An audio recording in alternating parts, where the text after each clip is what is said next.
आज हम बात करेंगे कि चाइना किस तरीके से दुनिया की जो पॉलिटिक्स है उसको कंट्रोल करता है bye there one most important element जिसको बोलते हैं रेयर अर्थ। ये एक ऐसा एलिमेंट है जिसमें आप दुनिया की जितने भी इलेक्ट्रिसिटी को होल्ड करने वाले एलिमेंट्स हैं उन सबसे ज़्यादा लंबे टाइम तक जो होल्ड कर सकता है वो है रेयर अर्थ। बेसिकली इसमें समाइरियम और नियोडिमियम, ये दो जो रेयर अर्थ के नाम है, ये जो पार्ट्स हैं, एलिमेंट्स हैं, ये सबसे ज़्यादा इंपॉर्टेंट है। और दुनिया का 70% रेयर अर्थ जो है वो इस समय चाइना में है और दुनिया का 90% जो रेयर अर्थ प्रोसेस्ड होता है वो चाइना के ऊपर है, यानी कि मोनोपोली कंट्रोल करता है चाइना रेयर अर्थ की। अब ये रेयर अर्थ यूज कहाँ होता है?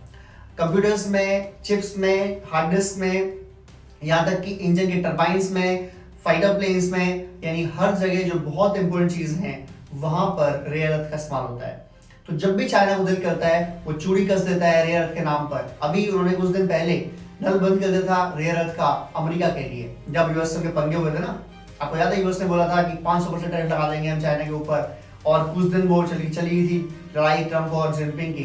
तो जिनपिंग ने बोला ठीक है भाई कर दे, हम रेयर अर्थ को देता ही बात ही करो। सेम ड्रामा उन्होंने कराया रेयर अर्थ का भारत के साथ, और उन्होंने भारत को इस टाइम रेयर अर्थ के लिए लगभग तरसा दिया। आपको याद होगा कि ग्रीनलैंड कब्जा करने की बड़ी ख्वाहिश थी डोनाल्ड ट्रंप की, और ग्रीनलैंड लेना चाहता हूं डोनाल्ड ट्रंप ने बोला था खुलेआम। क्यों? ग्रीनलैंड में भी रेयर अर्थ बहुत ज्यादा है, वहां कोई पेट्रोल वगैरह नहीं है पर रेयर अर्थ बहुत ज्यादा है। डोनाल्ड ट्रंप चाहते हैं कि जो चाइना की मोनोपोली है रेयर अर्थ के ऊपर उसको खत्म किया जाए और डिपेंडेंसी को हटा के, ताकि हम लोग जैसे चाइना कंट्रोल करता है दुनिया को, because of their rare earth उसको हम कंट्रोल कर सकें। ये रेयर अर्थ ना सिर्फ चाइना को बहुत सारे पैसे दे रहा है बल्कि चाइना की मोनोपोली करवा रहा है जियोपॉलिटिक्स में, और जियोपॉलिटिक्स के अंदर जो पावर दिखा रहा है चाइना वो इसके दिखा रहा है। अभी भारत को भी काफी बात करनी पड़ रही है चाइना से, हालांकि अभी कई ग्रुप खुल चुके हैं। जैसे चाइना और भारत दोनों के लिए खतरा कौन है? अमेरिका। चाइना खतरा किसके लिए है? जितने भी इंडो पैसिफिक के छोटे छोटे देश हैं इंक्लूडिंग इंडिया।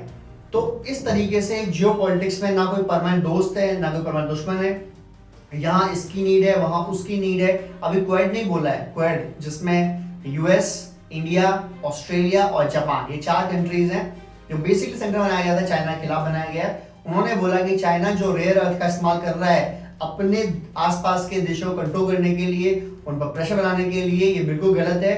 किसी भी कंट्री को प्रेशर नहीं बनाना चाहिए। पर ये सुन के हंसी आ रही है मुझे। डोनाल्ड ट्रंप पिछले 6 महीने से सिर्फ एक ही चीज कर रहा है और वो है प्रेशर पॉलिटिक्स, और वो दुनिया को कह रहा है, चाइना को कह रहा है कि आप प्रेशर मत बनाइए। मतलब अजीब सी एक कहानी है ये। खैर एनीवेज, अभी डोनाल्ड ट्रंप ने, अगर हम बात करें प्रेशर की, तो डोनाल्ड ट्रंप ने बोला भारत को कि भाई ऐसा है, हम आप 25% टैरिफ लगा रहे हैं और अगर आपने रशिया से ऑयल परचेस करना बंद नहीं किया तो फिर हम आपको वो पेनल्टी भी लगाएंगे जो एक हैवी पेनल्टी होगी। हालांकि पेनल्टी कितनी होगी इस पर बात नहीं की दोनों ने, और उन्होंने कहा कि 7 अगस्त से 25% टैरिफ लागू हो जाएगा भारत के ऊपर। अब पेनल्टी बात उन्होंने कर दी। क्यों कर दी? जब उन्होंने कहा कि हम 25% लगा रहे हैं, हम पेनल्टी के बारे में सोच रहे हैं, तो अगर भारत बंद कर दे रशिया से ऑयल परचेस करना तो दैट इज वेरी गुड।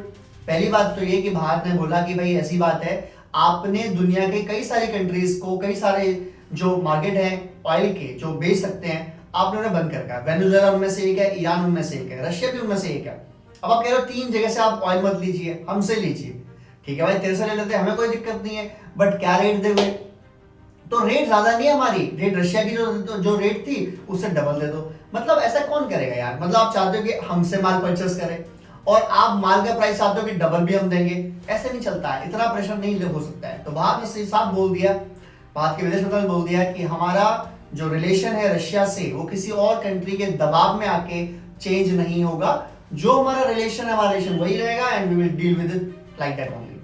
तो अब जब बात आई रशिया की, भारत की, और भारत ने पहले ही बोल दिया, जयशंकर साहब ने बोला कि रशिया और इंडिया के जो रिश्ते हैं वो टाइम टेस्टेड रिलेशंस है। वो कोई ऐसा नहीं कि आजकल रिलेशन है, टाइम टेस्टेड है। वॉर के टाइम में टेस्ट हुए हैं, प्रेशर में टेस्ट हुए हैं, इकोनॉमिक प्रॉब्लम में टेस्ट हुए हैं, और हर जगह इस रिलेशन ने एक बेहतरीन भूमिका निभाई है, एक बेहतरीन आउटपुट दिया है। और इसीलिए हम चाहते हैं कि भारत और रशिया के रिलेशन अमेरिका के दबाव के बिना ही चलेंगे और ऐसे ही चलेंगे।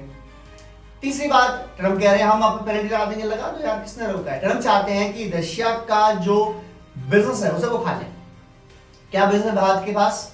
क्योंकि भारत तकरीबन तकरीबन अपनी जरूरत का 40-45% ऑयल रशिया से परचेस कर रहा है, जो उसकी इनकम तकरीबन तकरीबन $80 बिलियन के आसपास है एक साल की। तो अगर रशिया को ये बंद करना है, दिक्कत हो जाएगी, तो रशिया फिर अपनी लड़ाई बंद करेगा यूक्रेन से, ऐसा सोच रहा है अमेरिका का। रशिया ने बोल दिया ऐसा है भाई, अगर आपने हमारे भारत को ये परेशान करने की कोशिश करी और भारत ने अगर इस दबाव में आके रशियन ऑयल परचेस करना बंद कर दिया, तो फिर जो पाइपलाइन जा रही है सीपीसी पाइपलाइन, जो रशिया से होकर जाती है, कजाकिस्तान से निकलती है, रशिया होकर जाती है, यूरोप जाती है, अमेरिका जाती है, जिसे अमेरिकन और यूरोपियन कंपनी हैंडल करती हैं, हम उस पाइपलाइन को बंद कर देंगे, जिसके बाद यूरोप में पूरी तरीके से दिक्कत हो जाएगी और एनर्जी सप्लाई दिक्कत होते ही बहुत प्रॉब्लम हो जाएगी। तो रशिया ने पत्ते खेल दिए अपने, हालांकि प्रेशर डाल रहा है अमेरिका इंडिया के ऊपर रशिया को कंट्रोल करने के लिए और पेमेंट कर रहा है इंडिया, लेकिन दोस्ती यही तो होती है कि आप एक दूसरे के खड़े रहते हैं, भले आपका फायदा हो नुकसान। आपको वीडियो कैसा लगा, अच्छा लगा तो प्लीज कमेंट करें, शेयर करें, सब्सक्राइब करें। जय हिंद, जय भारत।